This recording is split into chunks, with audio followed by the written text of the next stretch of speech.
हिंदी काव्य साहित्य का इतिहास। हिंदी हमारी राष्ट्रभाषा है और कोई भी प्रतियोगिता में इसमें से प्रश्न पूछा जा सकता है, किसी भी कक्षा में पूछा जा सकता है। अनेक प्रकार से कोई भी प्रतियोगिता ऐसे अछूती नहीं है जहां इसमें से कोई ना कोई प्रश्न ना पूछा जाए। हमें जानकारी होनी चाहिए कि हमारा हिंदी कहाँ से आई, कैसे आई, हमारा इतिहास कैसे बना, प्रथम लेखक इतिहास के कौन थे। तो हम बताते हैं आपको। हमारे देश में पहले भोजपत्र में लिखते थे लोग, हाथ से लिखते थे, प्रेस नहीं थी। तो सबसे पहला हिंदी का जो इतिहास लिखा था वो थे, उनके लेखक थे गारसा दतासी। गारसा दतासी ये फ्रांस के थे। इन्होंने जो इतिहास लिखा, एक गद्य की तरह से जैसे निबंध लिखते चले जाते हैं, ऐसे इन्होंने एक इतिहास लिखा, लेकिन उसमें आनंद नहीं आया। फिर दूसरा प्रयास हुआ, वो विद्वान भी फ्रांस के थे, वो थे जॉर्ज ग्रियर्सन। जॉर्ज ग्रियर्सन ने उसको विभाजन किया, दो भागों में बांटा, लेकिन उसमें भी त्रुटिपूर्ण रहा, वो कार्य भी त्रुटिपूर्ण रहा। लोगों ने उसे भी जो है स्वीकार नहीं किया। इसके बाद जो तीसरे इतिहास के लेखक थे वो थे मिश्र बंधु। मिश्र बंधु तीन भाई थे ये, श्याम बिहारी, शुक्र बिहारी और लाल बिहारी। इन तीनों ने मिलकर के इतिहास लिखा और इन्होंने इतिहास का जो लिखा था इसका नाम भी दिया इन्होंने। आदिकाल को प्रारंभिक काल कहा इन्होंने, और इसमें जो है इन्होंने दो भाग दिए, उत्तर प्रारंभिक काल और पूर्व प्रारंभिक काल। लेकिन इसके बाद तो फिर हमारे देश में इतिहास की परंपरा चलती गई। डॉक्टर राम कुमार वर्मा ने अलग से इतिहास लिखा, जिसे इन्होंने चारण काल और संधि काल का नाम दिया। आचार्य रामचंद्र शुक्ल ने एक भारतीय साहित्य का इतिहास लिखा, जो बहुत ही सर्वमान्य इतिहास था। इस प्रकार से इतिहास की परंपरा में पद्मलाल पुन्नालाल बख्शी और महावीर प्रसाद द्विवेदी ने कुछ हिस्सा लिखा। केदारनाथ पांडे जैसे राहुल सांकृत्यायन, इन्होंने भी कुछ लिखा।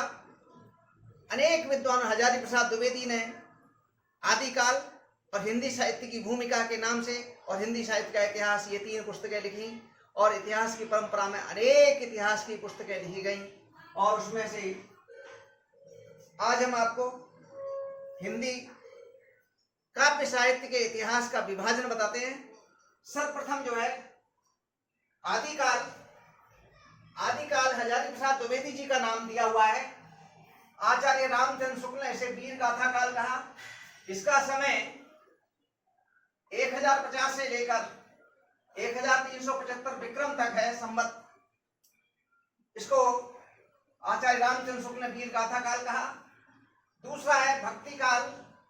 भक्ति काल का समय विद्वानों ने 1375 ईस्वी से 1700 ईस्वी तक माना गया है।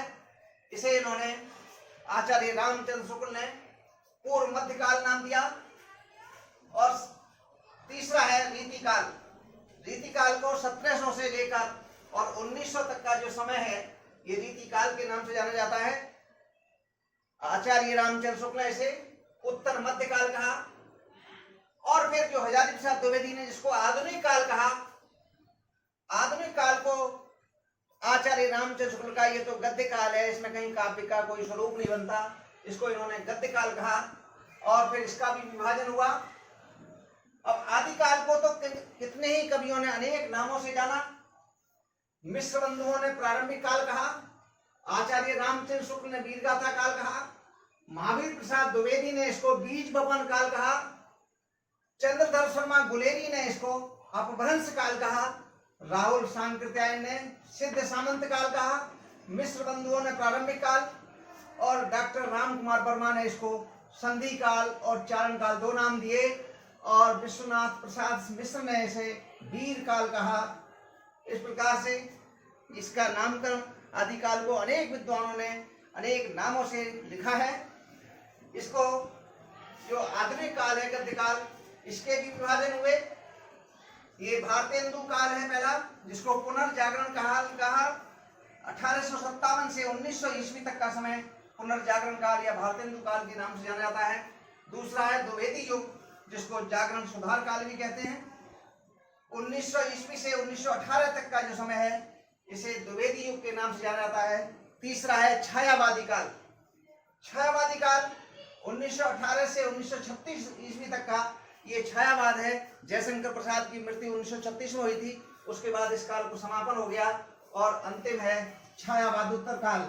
और छायावादोत्तर काल को भी 3 भागों में बांट करके अध्ययन किया गया, जिसमें प्रगतिवाद यानी 1938 से 1943 तक, और प्रयोगवाद 1943 से 1953 तक, नई कविता 1954 में। इस प्रकार से इतिहास का विभाजन हुआ। बाद में इसका विस्तार से अध्ययन करेंगे अगले टॉपिक पर। इतना